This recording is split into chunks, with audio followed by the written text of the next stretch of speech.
Simple Interest Assignment 2. Further exploration of the simple interest formula I equals PRT. But in Assignment 2, we are going to find some missing values by applying this equation. So the first thing we need to do is let's go back and just check our answers from assignment number 1, part C. And here's what you should have come up with right here. So check your values and make sure they're the same as mine. If not, let's take a look at those and see what we need to do to adjust.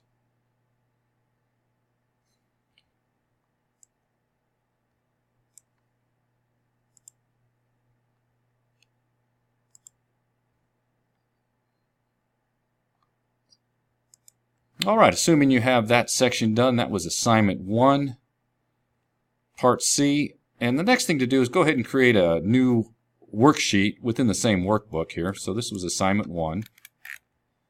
And so you don't need to start a brand new workbook, but you can just simply add a page by clicking that plus sign there. And then double click in there and name that assignment 2. Now I already have mine, so I'm going to go ahead and delete that one. And there's my assignment 2. And so what you'll want to do is go ahead and get this much of it completed. And then we'll move on and solve these problems 1 through 10.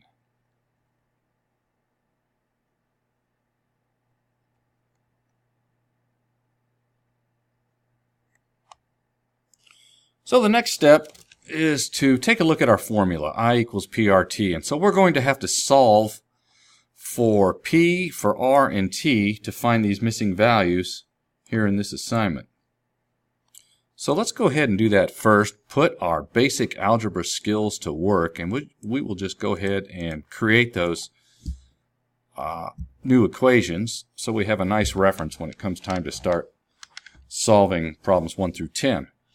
So let's go ahead and just start with P. How would we solve for P in the formula I equals PRT? Well, what we are going to have to do is isolate P.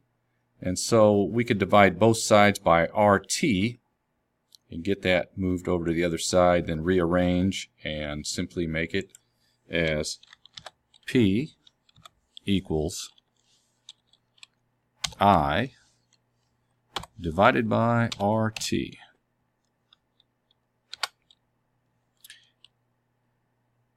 And then we need to solve for R in a couple of the problems. So in a like manner, we need to isolate R. And so what we can do is we can divide both sides by PT.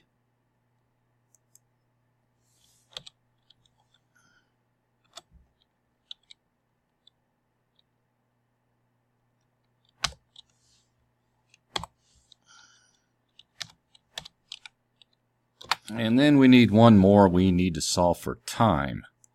And so we can divide both sides by P and R. I divided by P and R. So T equals I divided by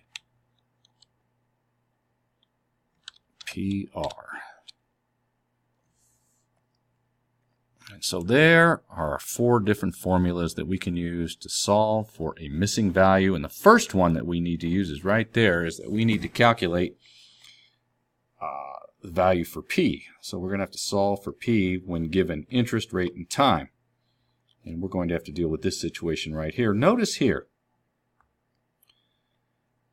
write your answers in the blanks provided. Round money amounts to 2 decimal places. Okay, so find the principal rate or time for the following loans. Assume 360-day method. So we are going to have to use that ordinary year to calculate our years based on days. So we're going to use 360. So let's go ahead and put in our interest. First is $81.90.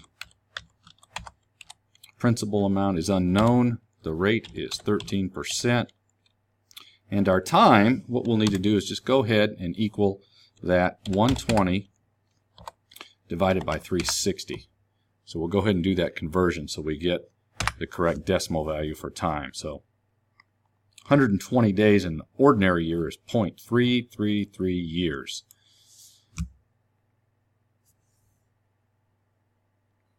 So about 33% of a year. So now we can solve using this formula right here. P equals I divided by RT. It's going to be important that we make use of parentheses to control the order of operations with this multiplication here in the denominator. But first I'll go ahead and format that, convert that to that percentage with one decimal place. There we go. Okay, here we go. Equal sign. We need I divided by R times T, but we need to control that particular operation. We have to make sure that R times T is done before the division. So we need parenthesis, and we need R times the T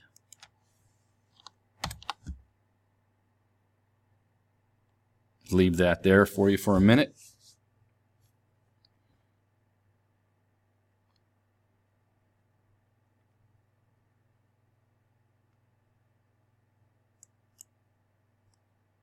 And we get, I want to put it in right units, which is dollars.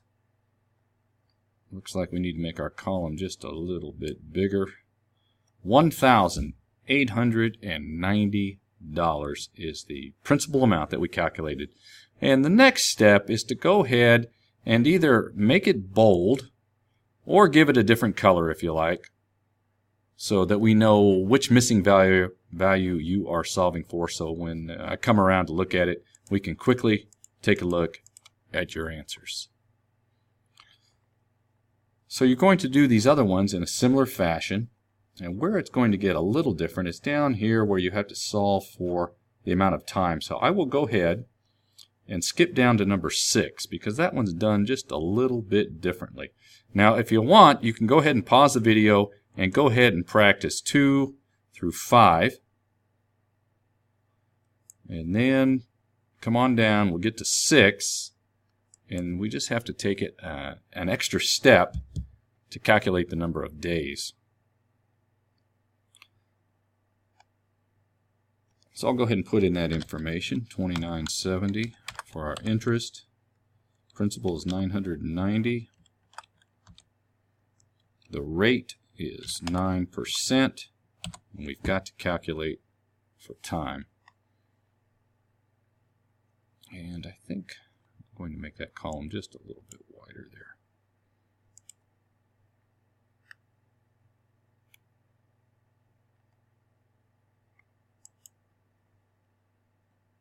Get in our correct units.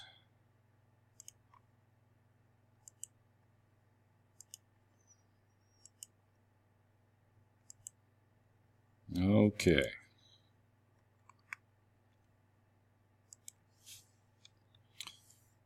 So in this formula,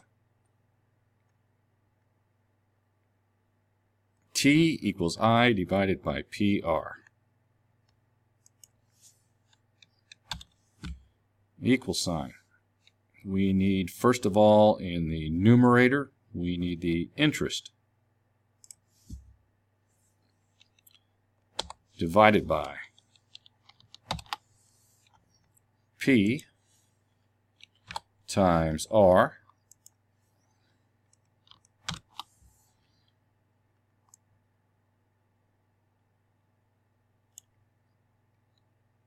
and I'll go ahead and click the check mark and we'll take a look at that answer.